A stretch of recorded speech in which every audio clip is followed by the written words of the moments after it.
Did he make any plans to meet with you during... To leading her witness. Overruled. It's foundational. Let's hear the whole question, then I'll hear the objection. During the phone message that Conrad Murray left for you on June 16th of 2009, did he indicate to you that maybe you were on your way to the club and maybe he would see you before he left Objection to on tour? Relevance. Sustained. Yes. You don't have to answer. Oh. The answer will be stricken. Disregard. Thank you. Thank you. I have nothing further. Ms. Brazell, thank you. Mr. Chernoff, cross. No questions. Thank you. May Ms. Bella step down subject to recall. Ms. Brazell? Yes, Your Honor. Mr. Chernoff? Yes, Judge. Thank you. Ms. Bella, thank you for your testimony. Please do not discuss your testimony or the facts of the case with any other witness until we finish the trial. And while you may step down and leave, you are to remain on call, and that means you're subject to recall up until the end of the trial if necessary. Thank you. Thank you. Thank you. Ms. Brazell, Mr. Wogan. People call Sade Anding. Please raise your right hand. Do you solemnly state that the testimony you may give in the cause now pending before this court shall be the truth, the whole truth, and nothing but the truth, so help you God? Yes, I do. Please be seated. Please state your name for the record. Spell your first and last names. Sade, S-A-D-E, Anding, A-N-D-I-N-G. Good morning, Ms. Anding. Good morning. Where do you live? I live in Houston, Texas. In February of 2009, were you working as a waitress in Sullivan's Steakhouse? Yes. Is Sullivan's Steakhouse a restaurant and bar combo? Yes. And is that also located in Houston, Texas? Yes. Ms. Anding, do you recognize someone in the courtroom today that you met while working at Sullivan's? Yes. Would you please indicate by pointing and describing what that person's wearing? Black vest, suit vest with a purple shirt and a purple tie. Pointing to and identifying Dr. Murray, the defendant. Thank you, Your Honor. You're welcome. Ms. Anding, when you met the defendant, you were working at Sullivan's? Yes. And he came in as a patron? Yes. During that first meeting, did the defendant give you his telephone number? Yes. Did you also give him your phone number? No. But he gave you his phone number and invited you to contact him. Is that accurate? Leading the witness. I'll sustain the objection. Dr. Murray gave you his telephone number, correct? Yes. At some point, did you dial his telephone number? Yes. And did he answer? Yes.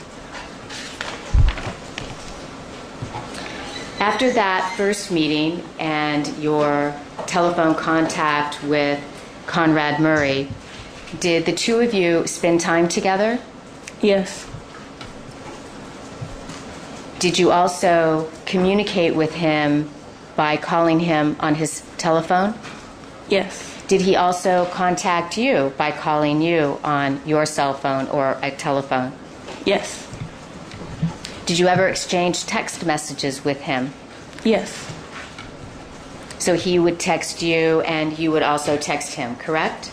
Yes.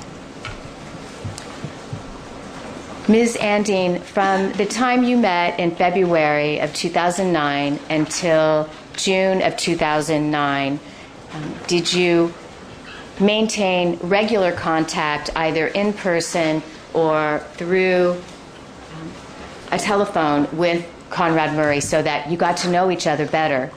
Yes. Did Conrad Murray refer to you as his girlfriend during that period of time? Yes, but excuse me, only in like a playing sense. If we were at my job or if any other guests tried to talk to him, he would tell them that, no, I can't talk to you because that's my girlfriend over there, and would point me out. Is that something that he would be saying in the club location? Well, when he said that time, it was just to play around. Did he say that more than once? No, just once.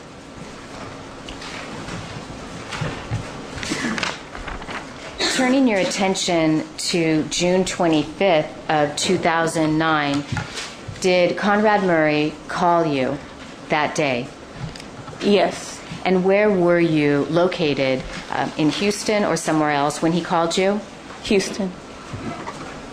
I'd like to show you an exhibit that previously has been marked as People's Number 52.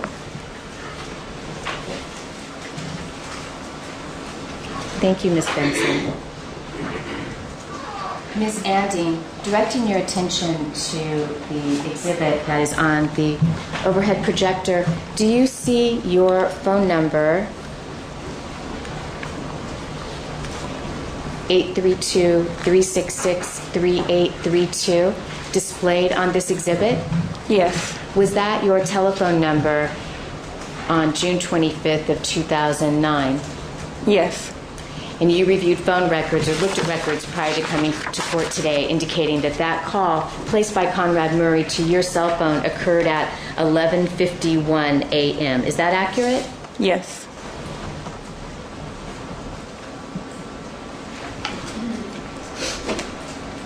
Receiving a telephone call from Conrad Murray was nothing extraordinary or unusual on June 25th of 2009, was it? Can you repeat the question? Sure. When Conrad Murray called you on June 25th of 2009, it wasn't anything extraordinary or unusual, was it? No. So tell me how the conversation went. He dialed you up, and what did he say to you? What he said to me was, "Hello, it's Conrad Murray." And he said, "How are you doing?" And I said, "Hello, how are you doing?" "I'm doing fine. I haven't talked to you in a while. How are you?" And then that's when he said, "Well," and then he didn't say anything. He just paused. Let me stop you for a second, please. So you exchanged your normal greetings, and you said that you hadn't heard from him, you hadn't seen him in a while? Is that yes? Yes, sorry. Now, did you see him in May of 2009 in Houston prior to this phone call? Yes. And the two of you went to dinner? Yes. So back to the telephone conversation, you exchanged your greetings and you asked Dr. Murray how he is doing? Yes. And what did he say to you? He just said, "Well," and then paused. And then what happened? And then that's when I said, "Well, let me tell you about my day." And I started telling him about my day. And did he respond back to you? No, that's when I realized he was no longer on the phone. What do you mean by that? Well, I was just talking, and the next thing you know, it's like I said, "Hello, hello," and I didn't hear anything. And that's when I pressed the phone against my ear, and I heard mumbling of voices. It sounded like the phone was maybe in his pocket or something. It was shh, and I heard coughing, and nobody answered. Okay, let's go back a bit. So at some point during your conversation, you realized that he's not saying anything back to you. Is that accurate? Yes. About how long into your conversation with him would you estimate that he stopped responding or speaking back to you? I'll say maybe, well, when I realized 5 to 6 minutes, but he probably could have been off the phone before that. So if I'm understanding you correctly, about 5 or 6 minutes into the telephone call, you realize that he had not been saying anything back to you. Do I have that right? Yes.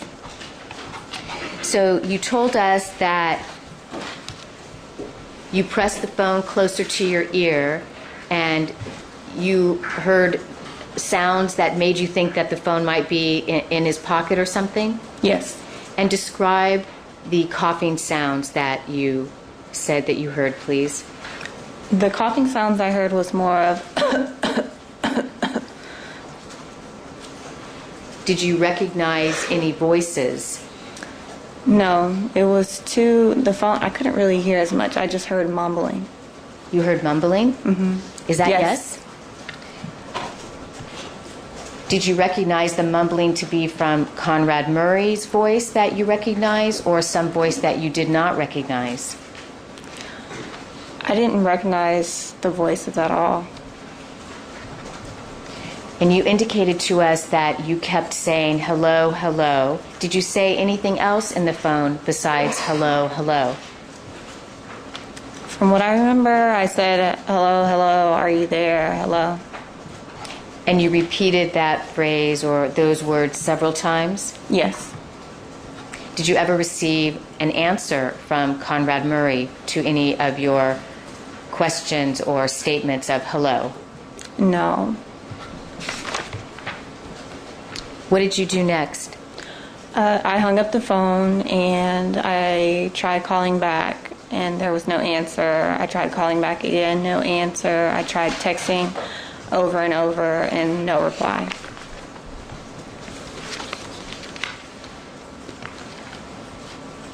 And at some point later that day, you of course learned that Michael Jackson died. Is that correct? Yes. Ms. Andine, I'd like to turn now to your next conversation with Conrad Murray after the conversation that you've just described for us that occurred on June 25th, 2009. Around... Yes. Please. Thank you.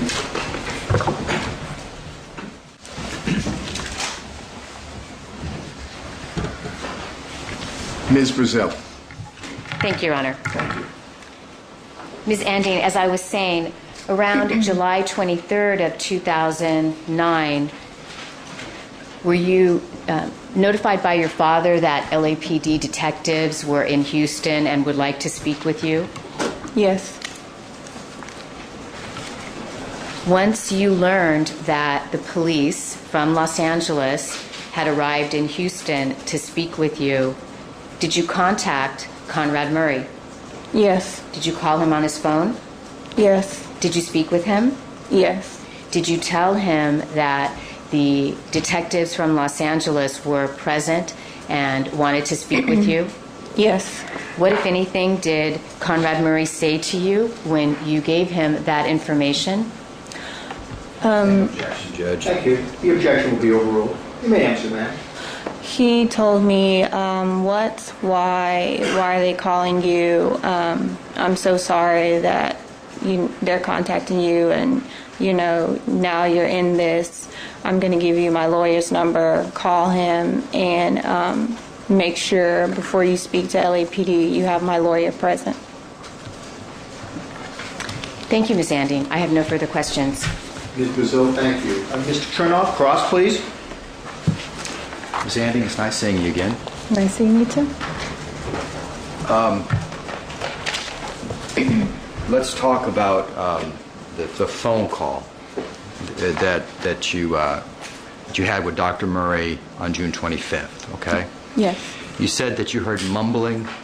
Yes. Yeah. And you said that what you just said is, I didn't recognize voices at all. Yes. So it could have been any voice, frankly. Correct. Could have been Dr. Murray, for instance.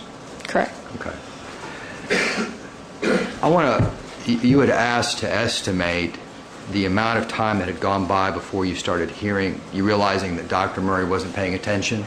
Yes. I want to ask it a different way, okay? Yes. How long were you on the phone after you realized that Dr. Murray wasn't paying attention? How long were you on the phone before you hung up? I don't recall. Would it have been a minute? Can you repeat the question? I'm not. Okay. I want to take you back there. All right, you're on the phone. Yes. You realize that Dr. Murray's not listening, right? Correct. And you hear ruffling and mumbling and coughing, right? Correct. How long did you listen to that before you hung up? 3 to 4 minutes. Okay. All right. Thank you very much. You're welcome. Chernoff, thank you. Ms. Brazil, redirect. Nothing. Thank you, Your Honor. Thank you. May Ms. Anding be excused subject to recall, Ms. Brazil? Yes, Your Honor. Mr. Chernoff? Yes, thank you. Ms. Anding, thank you for your testimony.